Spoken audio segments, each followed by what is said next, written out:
are live again. Oh boy. So, my initial plan to start doing a podcast on a regular basis quickly fell off schedule. And that's part of what I want to talk about today is this idea of falling off schedule and when the creativity strikes, how to kind of manage that and how to throttle on. And I would say maybe a little bit of like the seasonality of creativity and the ability to kind of pour a lot of energy into a specific task because it's not always consistent. And for me especially, there are times where I can push really just a million miles an hour in one direction on my photo work, on my videos, and at other times I feel like I'm bogged down by other areas of life that kind of hold me back from pushing that hard in a direction that I'm passionate about as well. That's probably the other part of it. But I suppose we should back up for a second, and I'm diving right into this thing because it's been a while since I opened up the podcast thing and threw the headphones on and listened to myself speak for a little bit. But yeah, let's go ahead and address the title of today's podcast, which is really more the point, and that is why I haven't posted or taken a photo shoot in the last 5 months. And that's a true fact as well. When I was looking at it, I don't even really consider the photo shoot that I had in January, early January, to be a legitimate photo shoot. That was just sort of more of a kind of like an impromptu thing. Wasn't paid, and I didn't feel like I could commit to paid work as well. I think the last paid photo shoot I did was November 2021, and if you're listening to this, it's almost June 22. So it's been some time since I took on a paid gig. And I suppose there have been kind of smaller things in the past 6 months that I've done that might justify themselves as photo work, but I have not sought out a new client, and I have not booked a shoot in 5 or 6 months at this point. So I was going to kind of walk through why that might be the case, and I don't know, maybe I don't think I have any answers for myself today, and maybe I do, but they're not something I can maybe directly change today or even in the next couple weeks, but maybe this provides a little bit of insight onto some of the background of what it takes to be creative and, when those moments pop up in your life, how to capitalize on them. And then maybe I'll listen back to this podcast and maybe remind myself of what I'm truly passionate about and get back to doing more of that in my life. But yeah, just as an aside, it is 6:09 a.m. I am trying to adhere now to a schedule to get in this podcast booth. Well, I call it a booth, but I'm just in a seat overlooking the backyard. It's a beautiful scene out here. You might even be able to hear some birds chirping in the background. Really is pretty. Southern California mornings. I got a vast view in front of me. There's a brisk sharpness to the air. It's quite nice. Very relaxing. And I also prefer the fact that hardly anyone else is awake. So I think anyway, I walked past my dad's room and the TV is on. I didn't peer in, but he may be up. Oh boy. But yes, part of my new structure, and that's part of my attempt to kind of smooth out any creativity peaks and valleys that I have and put it more into a schedule that I've literally baked into my calendar. And I'm going to try and make it a point to wherever the calendar says I need to be recording a podcast, I record a podcast. If there's blocks in my schedule for editing, which is something else I've added in now, maybe I ideally, find some time to work on a YouTube video. And throughout the week, I can kind of build that out and then post regularly every Friday. That would be the ideal scenario, although it also requires me to film on the weekends, and there's some other layers to it, I would say, as well. So How likely is it? I'm giving this a 12 to 15, possibly 20% chance of success. But we're going to try it out for the first week. It's currently Friday, but we're going to try it out over this weekend. I have an idea for a video I'd like to shoot, and I guess my rationale behind it is I can shoot the video on the weekend and still spend time for myself, whether I want to watch a movie or go to a friend's birthday party and all this kind of stuff. There needs to be me time in my life, but I think the point is get on a regular schedule where I can shoot a video on a weekend and I don't have to edit it that same day. That was kind of my mentality beforehand, was on a Saturday. If I had a video idea, I'd have to shoot, edit, thumbnails, titles, posting, all of this before Sunday night because the work schedule works up on Monday, and yeah, there just isn't time during the week. But I'm finding now, if you can get yourself to bed at a reasonable hour and cut out an hour or two worth of TikTok watching and scrolling on a feed and get yourself up in the morning. I mean, look at me right now. I'm sitting in the backyard recording a podcast. There's blocks in my schedule for 5:30, 6:30, 7:30 a.m. dedicated just to editing. So my plan there is edit videos during the week, post on Friday. We'll see. And I'm looking for one video a week. If we can scale it beyond that, it's not likely, but I think if I could do that for 4 to 6 weeks, I'd be a very happy camper.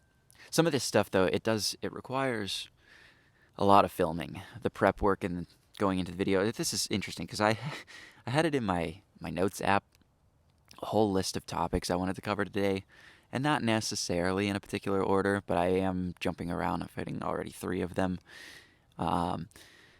But where was I? I just kind of lost my own thought there.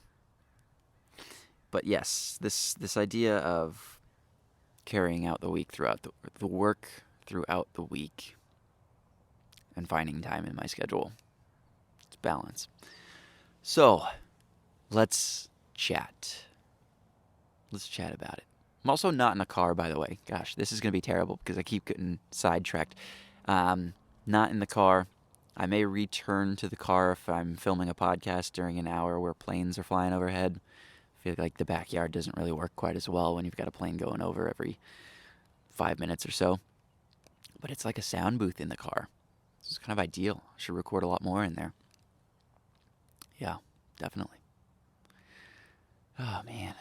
Quick sip of water here while I ponder my next thought. Yeah, and I think this is going to be a bit of a self-reflection podcast as well. You may find comfort in me chatting about my life's problems, and maybe that helps you in some way, but not that it's going to be a self-pity kind of moment, but, I think what would be best for this podcast in particular is to just walk through kind of these things that I've been thinking about with my own creativity and why I haven't been posting as much work on Instagram or producing videos on YouTube, all this kind of stuff.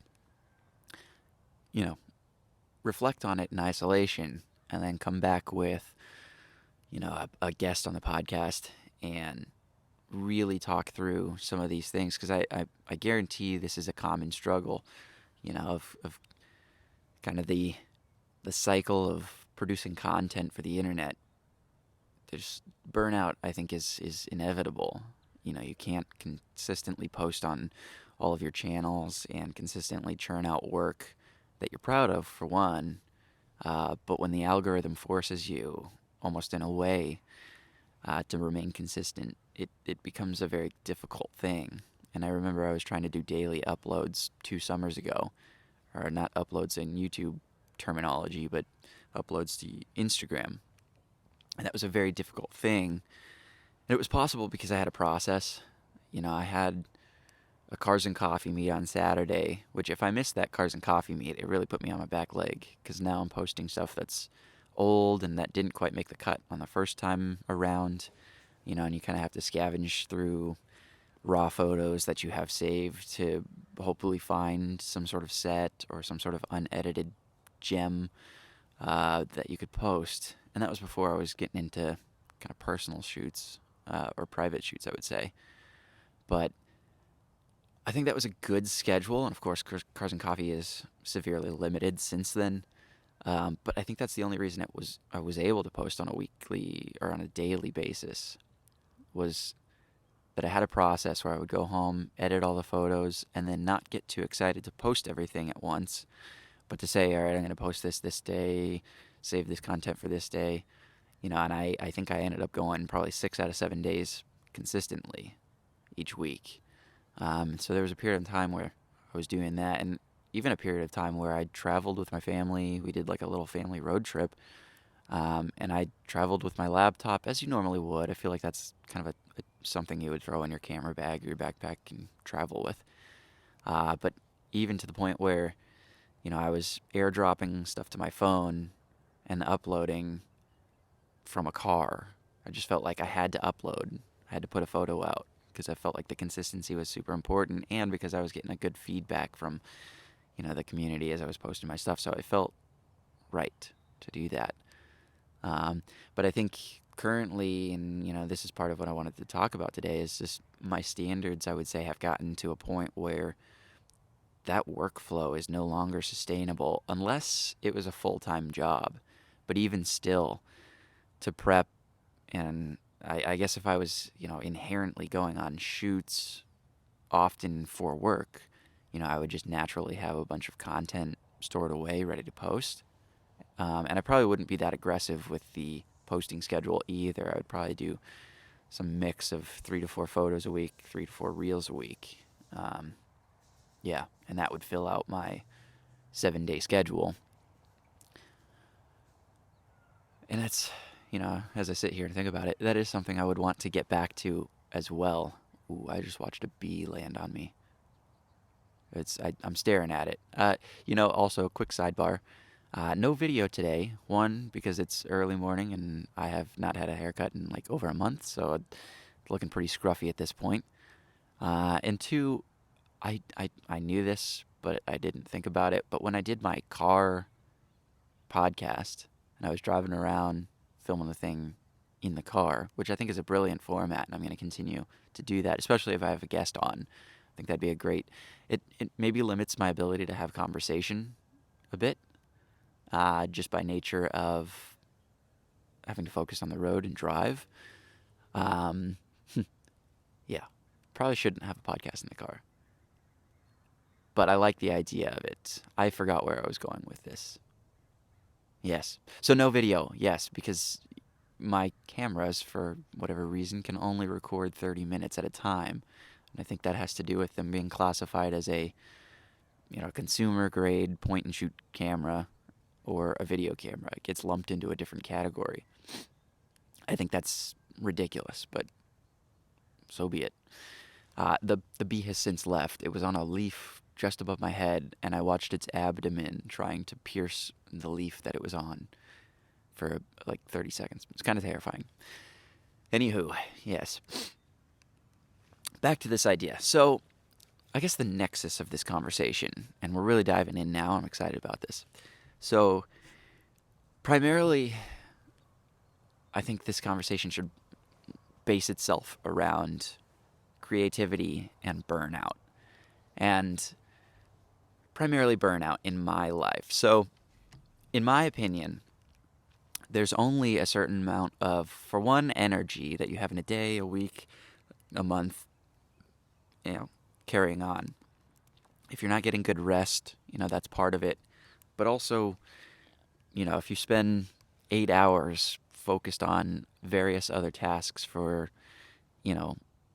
what most people do as a job, right? That's going to suck a lot out of you. And I realize, sucking a lot out of you is maybe not the most positive term. And I don't want it to get misconstrued that you can't do good work in some sort of job and still produce high quality photo and video afterwards, right? In the off hours when you're not working. Like, ideally, like with me, these 3 hours every morning, and then possibly a little bit of time in the evening as well. But it does. it's time consuming for one, right? That's a big chunk of your day where you could be productive doing something else. So there's always an opportunity cost there with whatever you do. And that's kind of a personal decision that you have to think about and make. You know, I, you have to work at least some degree. This is something that I'm coming to terms with. You have to work at least in some degree in order to pay for the house over your head, the car that you drive to and from the store and dinner and social outings and work, the food that you put in your mouth, all of these things, the gas that you put in the car. You know, there's a lot of insurance, all this stuff that piles on. So there's a kind of like a fundamental floor or a baseline of what you need to earn. And I would call it, I don't want this to come off, with like a negative connotation, but I would call it a level of BS that you have to put up with. Whatever the job may be, just to live, which, that takes us down a whole different rabbit hole and what we think is right and maybe this like universal income thing. I haven't given much thought, if any, to that, so I'm not going to speak on it, but it does seem like, thousands of years ago, you could have gotten by with doing no work at all, sheltered under a tree all day, and that was life. But if I'm being completely honest, life would have sucked back then. I live in, and I'm very fortunate to have parents who have kind of provided for us kids, but live in a comfortable home, in a comfortable part of the world. I really have nothing to complain about, and if I end up moving out, which, I'm saving what I can right now, but, if I do end up making that moment, I'm happy as a member of society to do a certain amount of work and feed into the system in order to be sort of compensated for that time. And that's going to be able to afford me, the things I want in life, like food, shelter, transportation, happiness, I guess. But that's, again, another topic. So you kind of have to balance your time. But I guess getting back to where I was starting with this tangent was, it's gonna be a very difficult thing to balance the two. And I found that I cannot balance the two very well.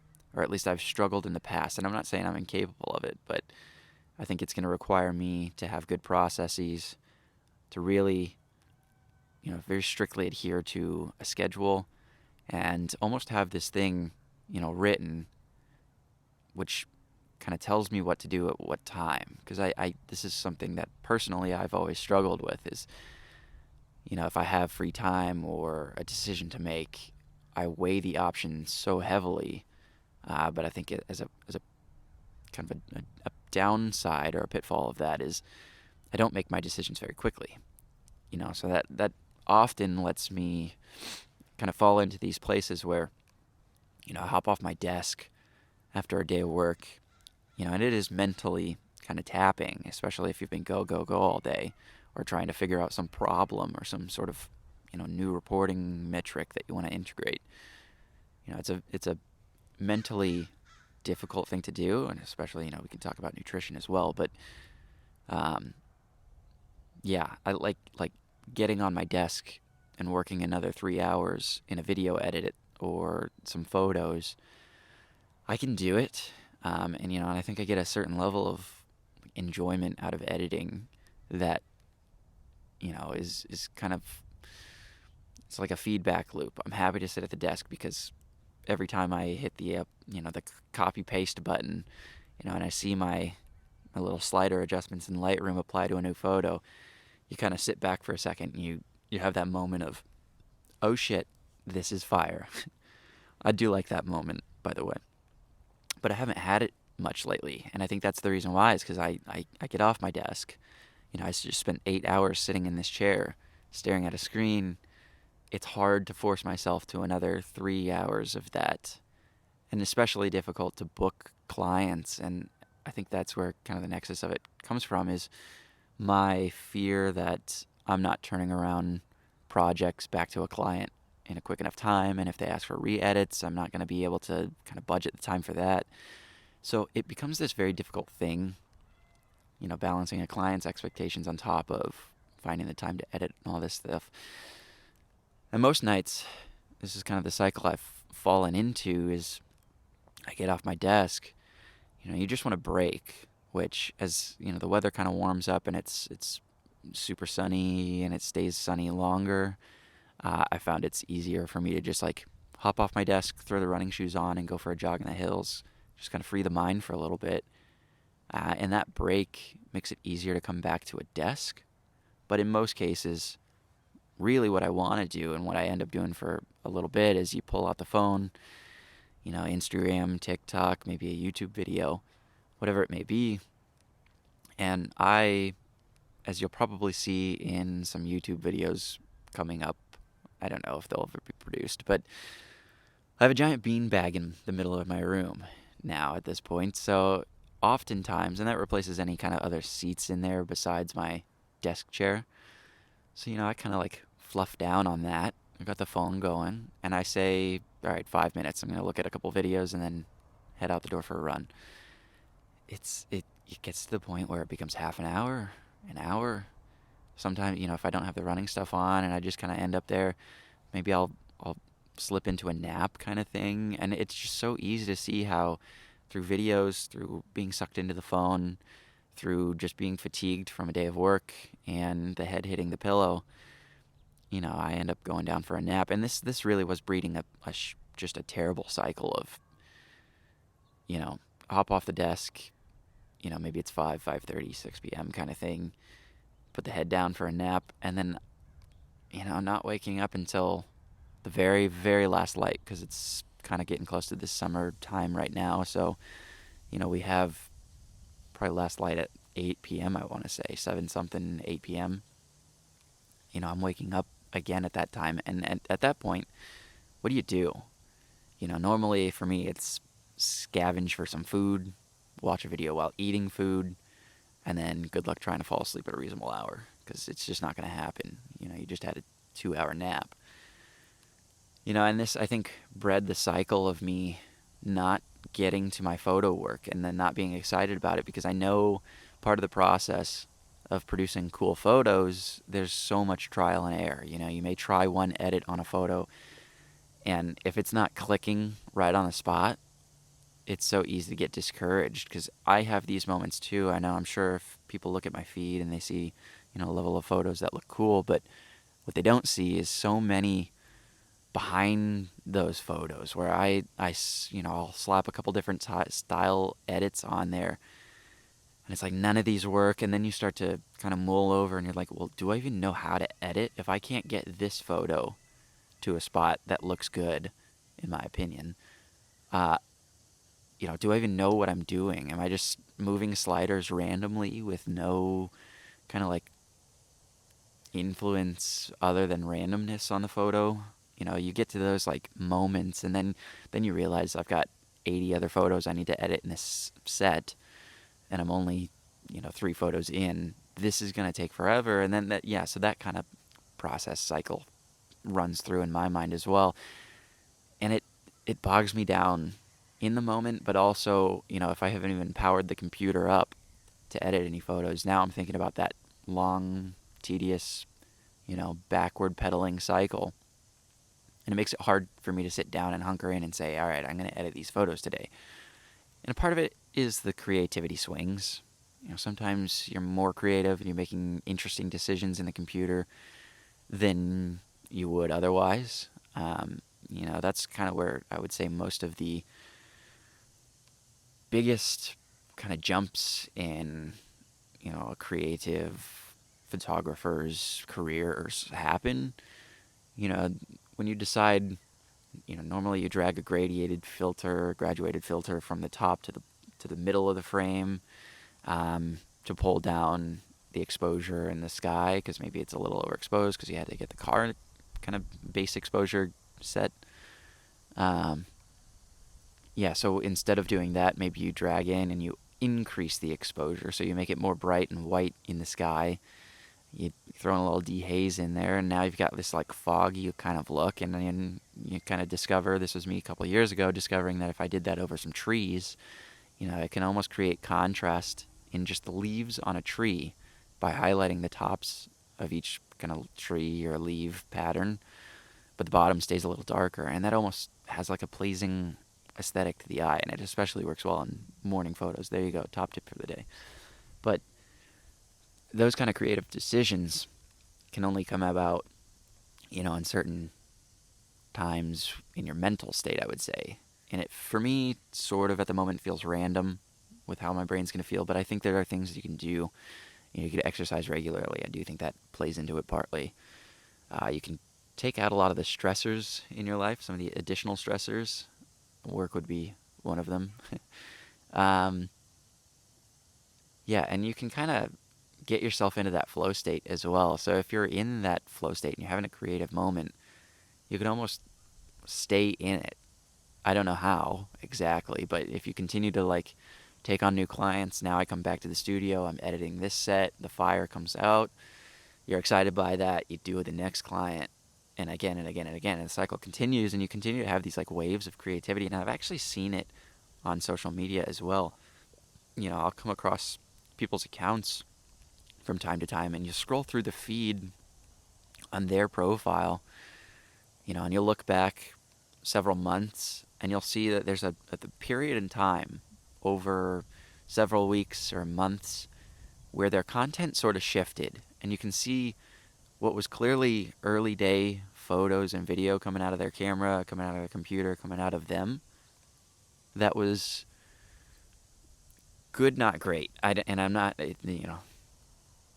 just kind of generalizing as a basis. I'm not having any one account in mind, but the photos are good, not great. And then somewhere in there, they start producing like reels or amazing photos of their, and maybe part of the camera gear changed. That does change kind of the aspect of the photo. I know you hear a lot of people, myself included, say the gear doesn't really matter, but it does. If you've got someone, once you have those hard skills of how to use the camera, how to set up the composition, all this kind of stuff, better gear will ultimately make a better photo. That's just what it's built to do. They wouldn't keep spending millions of dollars researching and developing new cameras every year if they didn't think it was making a better photo. I think that's kind of a true statement too, especially if you look back at cameras that are 10 years old as opposed to cameras that are coming out today. The capability is just going to be greater. But I noticed these swings. These guys, they'll lock themselves in, it seems like, where they're just doing car shoots every single day. And the quality comes up. It's a very clear kind of transition in the feed.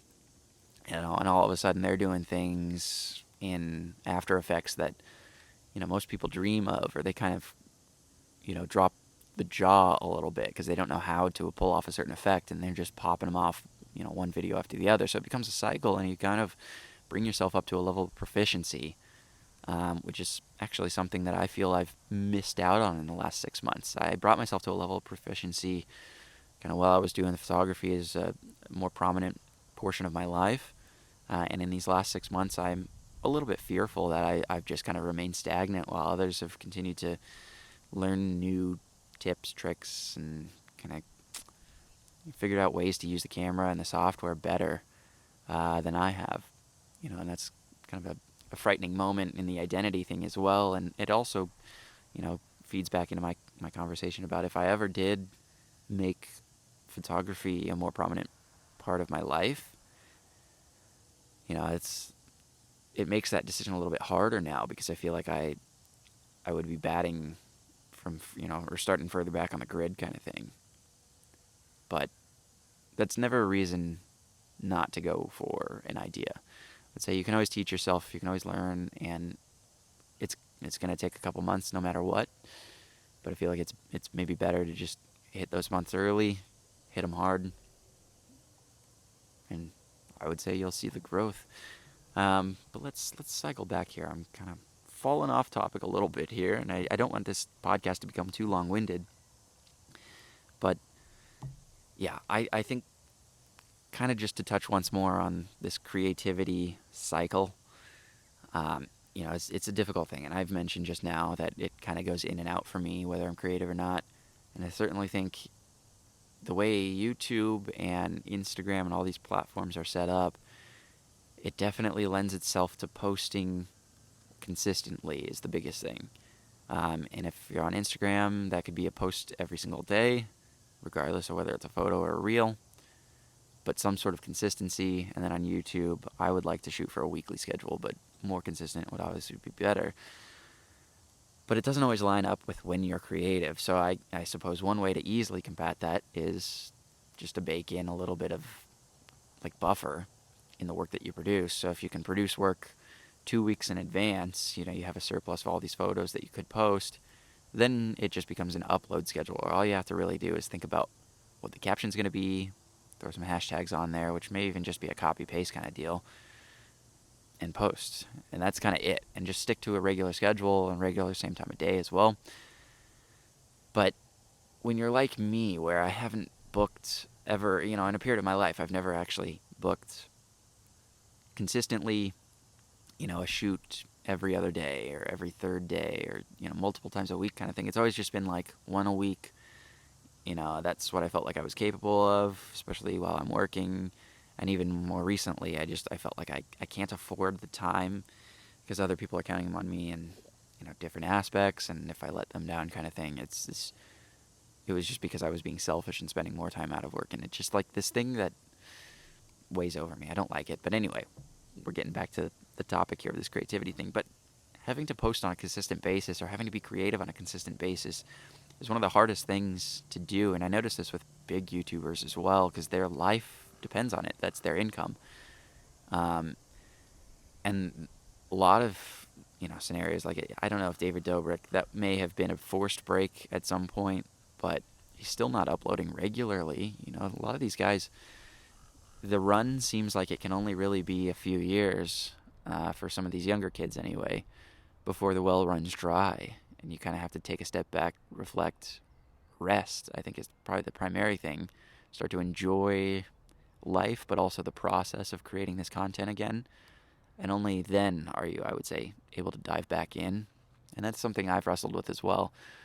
And I guess at this point, with my current schedule, I'm going to try and bake in a little bit more time for these photos and see if I can commit to some shoots while working. But yeah, I'm I guess at this point where I'm at with it is when the creativity strikes, I have more than enough raws to go around. Just open up the computer, find an old project, and start editing again. But you know what? I'm saying this now, and I'm realizing that's only really 30% of it, because I would say I get a majority of the excitement from getting back from a shoot and even just being on a shoot, and you notice that the sun lines up perfectly with the background and the car's placed perfectly on the road and all this kind of stuff, and you snap that shutter and you realize, like, okay, this is going to be an incredible photo, and I can't wait to get back to the computer to throw it in Lightroom and see what's up. There's a lot of excitement on the shoot. There's a lot of excitement getting back to the computer and opening it up for the first time, and then there's a real, like, massive wave seeing that photo for the first time, putting your first edit adjustments on it, getting in the editing booth for the video and running through a rough cut and seeing some of those movements and some of the frames that you caught on the shoot. There really is a moment of you have to strike while the iron is hot, and if you let it sit too long, like, you lose touch with what you shot and the excitement, and so you're just not as excited to revisit those edits. To this day, this was not a paid shoot, but I think it was, I don't know if it was earlier this year, I'm not sure exactly when it was, but the McLaren Senna shoot, obviously a really fun time, and I was extremely excited to get back to the edit booth and edit some photos and video, and I'm proud to say that I did produce some edits, but I put a lot of pressure on myself to make those edits right, and to this day, I think I've only edited like 20 photos out of the several hundred that we end up shooting. And I here again, I've built it in my head as, like, every time I open up the computer, it's going to take me ages to dial in each one of those photos. For some reason, I think I shot on a different lens that I don't normally shoot on, which would not recommend doing unless you've had time to practice with it before and the kind of the color output and all that kind of stuff. I wasn't liking how the photos were coming out once I got back to the computer, and I just know it's going to take me so long to finesse those photos to get them back to the way I want that I haven't really spent the time. I haven't dove in. But whenever I'm feeling creative, that's kind of one of the first sets I dive back into and see, well, all right, maybe I can hit this with a fresh brain. And sometimes that's what it's taking. A fresh brain, give it a fresh perspective, and dive back in. Brief pause while I make sure I'm still recording.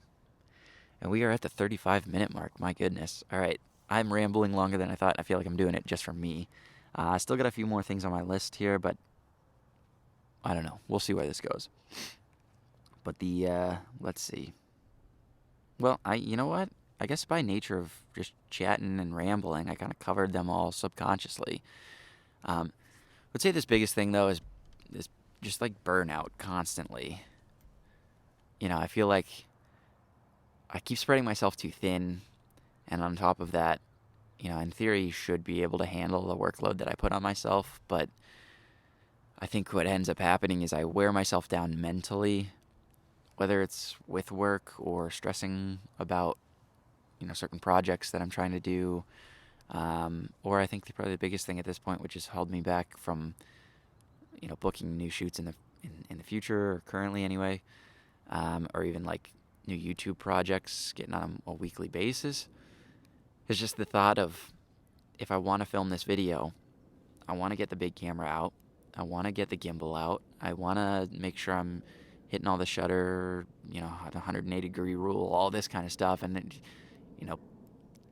picture profiles, the whole nine, right? And a lot of these shoot ideas that I have require someone to kind of like hold the camera and film me doing a photo shoot. And I do a tutorial or something, or all this kind of, even like vlogs of my shoots. Historically, I've not been very good at vlogging elements of the shoot, just because I get so distracted with the actual work itself, which I think is not necessarily a bad thing. I'm focused on taking the photo and video myself of the car. But in hindsight, it would be really easy to just pull out my little vlogging camera. Here's a couple of clips. Here's what we're doing. Here's the car. Here's the angle.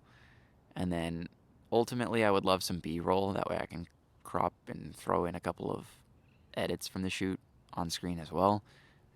When I watch, vlogs about photo shoots, I think that's kind of the most satisfying part, is I'm walking around with the camera, and then here's the photo that I got. But in order to do those, it almost requires me to direct and to script and to storyboard and, have a second shooter on site, all of this stuff. And I think that's really been the biggest burden for me, is I can't afford the time to set all of this up.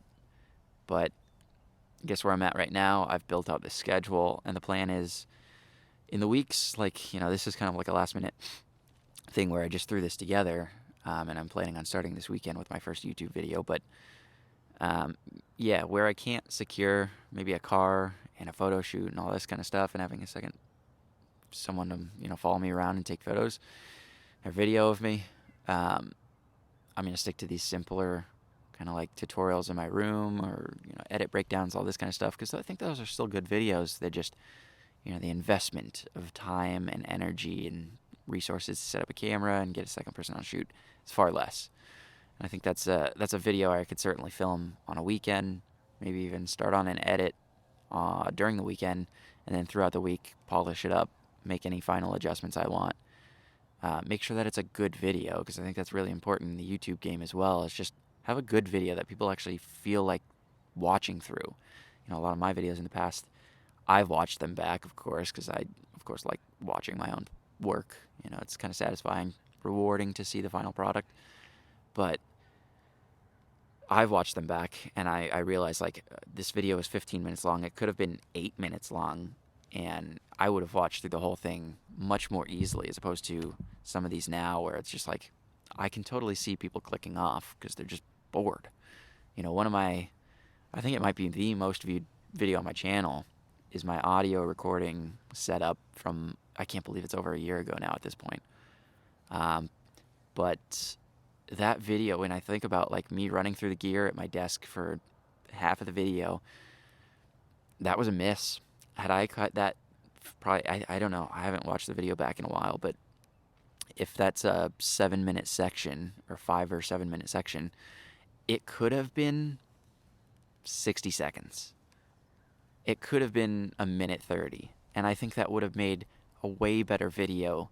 The views would have been higher because the audience retention would have been higher. I think people wouldn't have been bored. And you look at the analytics as well. Most people, what I think happens is they start double tapping the right side of their screen to get through to the actual good stuff in the video at the end. And then the average view duration is not that high. Had I cut most of that out, and it's boring, the video would have been so much more successful. So I'm going to have that kind of approach to the projects moving forward that I produce, especially tutorials. What's the bare minimum that needs to be said on the video? And not saying I'm going to cut content out, like information that's good to know.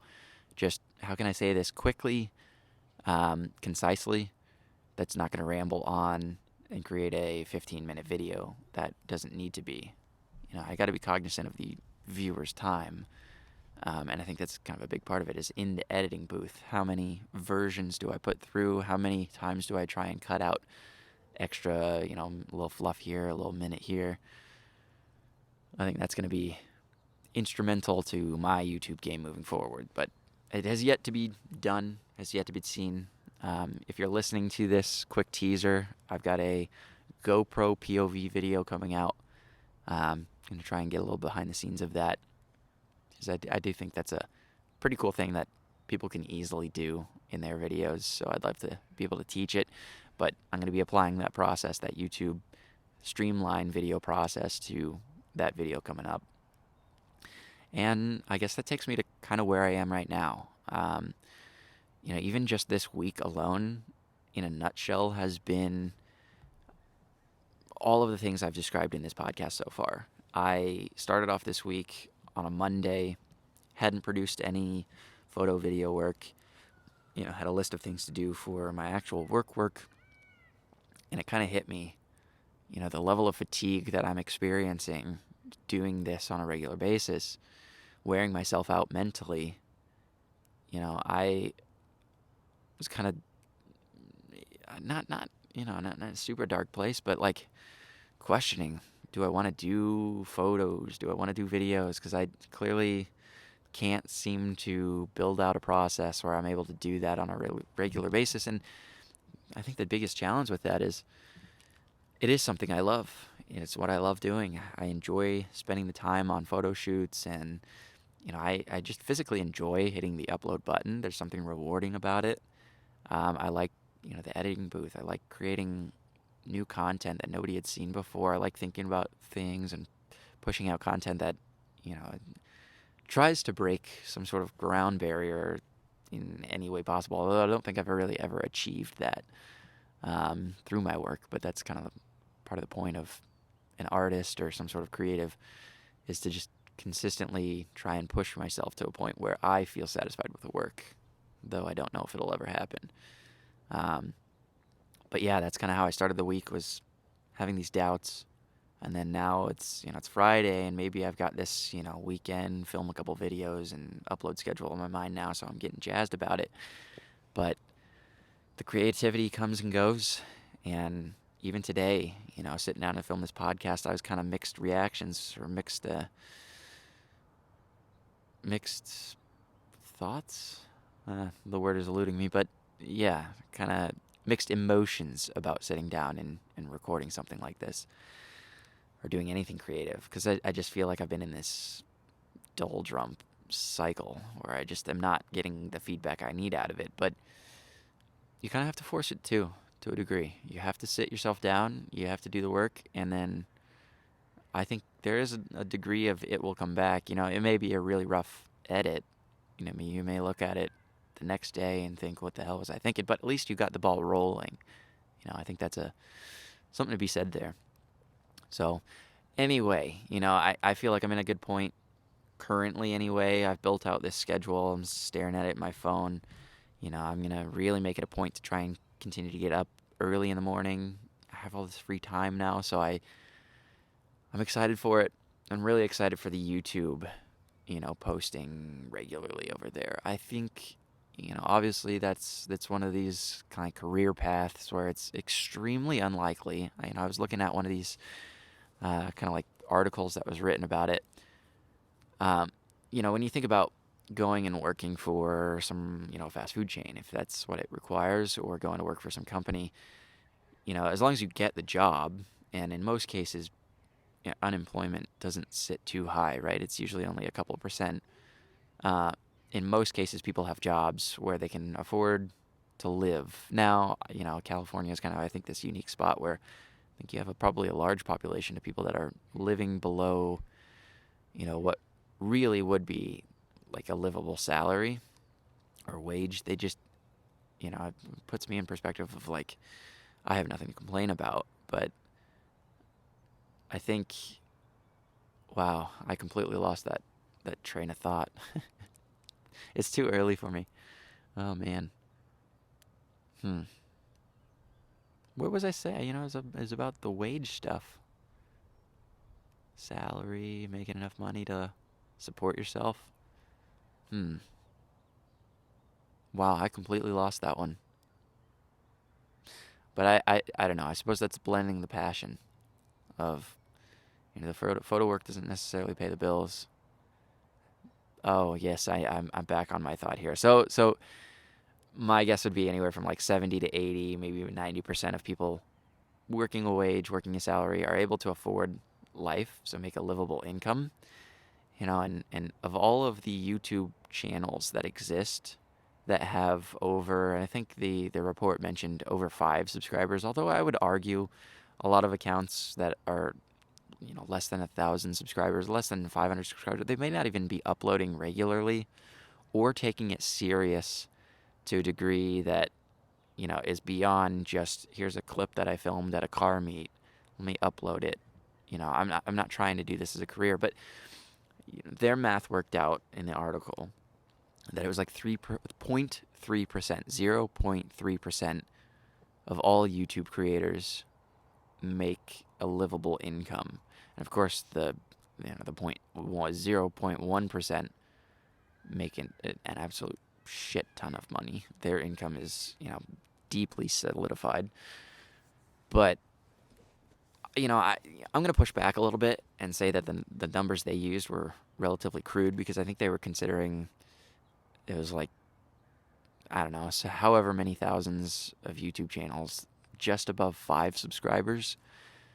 And, when I think about it, like, most people with an account that small are not posting for the sake of making an income either way. So I'm going to say maybe 1 to 2%, probably less than 1%. Less than 1% are able to make an income from YouTube alone.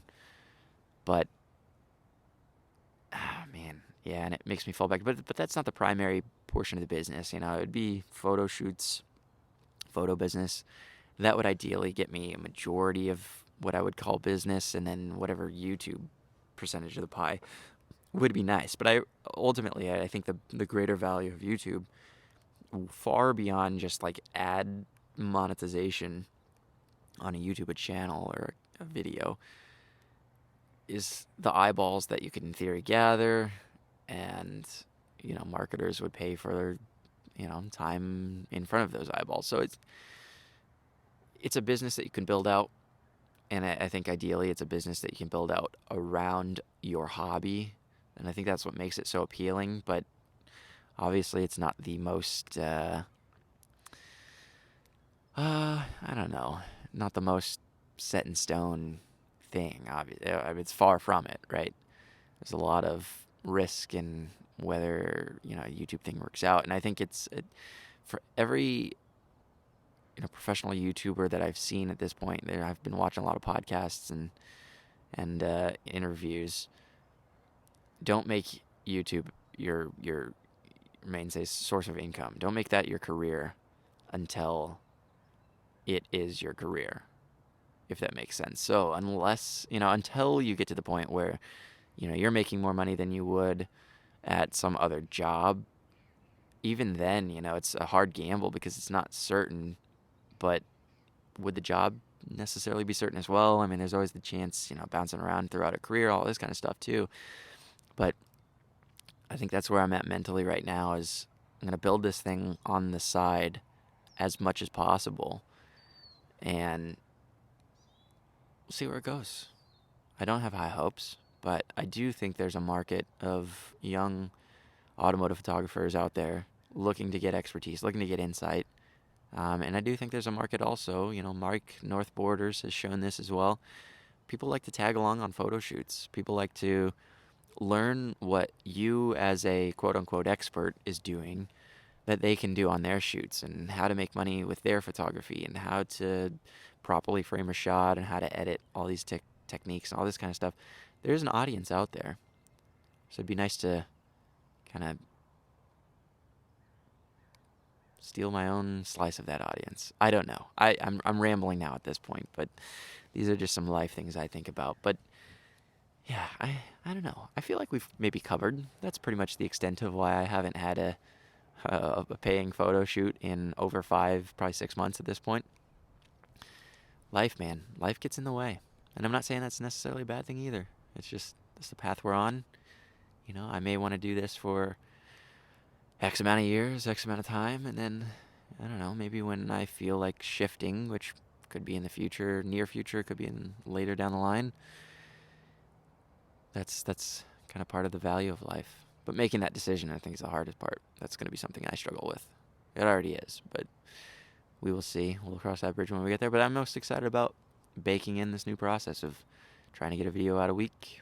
And if that can kind of leverage itself into, some photo shoots that aren't paid, so I don't have the client looming over me waiting for photos, and I can just kind of do them pro bono, but then also I get a little content on the side.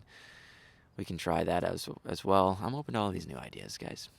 It's going to be a whole learning process. And maybe this is the grand takeaway of this podcast, is that it may look like on Instagram or whatever, like, oh, Dylan's got it all figured out. He does these cool shoots with these cool people and all these cars, and, he gets the game. He's doing it. No freaking clue, guys. I have no idea. I mean, I have some inkling of, like, if I wanted to set up some photo shoots and whatnot, I can probably pull that off. But I think the bigger thing is, where does my life factor into all of this? How do I find that balance? And so that's kind of what I'm struggling with right now, and I think most people probably are. But we're going to figure it out, and if we don't figure it out, we're going to make some meaningful kind of insights and takeaways along the way. So that's kind of what I'm looking to get out of it. But either way, guys, thanks for sticking around this a bit longer of a podcast. I think it's probably the biggest thing we're going to do with this one is creativity topic, I would say, is the plan is to have some other photographers on the channel and on the podcast at some point. I'm not sure how soon in the future that'll be. I'm trying to build this thing out, and we'll see if I can get, lined up with other people's schedules. But it'd be really interesting to have this kind of same conversation about, where does passion factor into their life? How much of the time in their weekly schedule do they spend on photo editing and all these creative pursuits? How do you get past the creative buffers, the peaks and valleys? And it'd be really interesting to hear other people's approaches as well and how they manage it. Because, I may have one process where I'm trying to build out a schedule and, adhere myself to filming during these times of the day and getting this much editing in. They may have a completely different approach, that would be meaningful to hear. So that's kind of where I'm at with this conversation and this topic in particular. Of course, there's other topics I'd love to cover. If you have any topics, feel free to subscribe to the channel. Would be great on the YouTube anyway. Follow the Spotify, whatever you want to do. You're up to your own decisions. Do whatever you want to do. But if you have any suggestions for the show, feel free to text, comment, throw in a little DM, find a way to reach me. But that'd be great. But otherwise, guys, we're going to wrap that up here. Thanks for listening, and I'll catch you in the next one. Peace.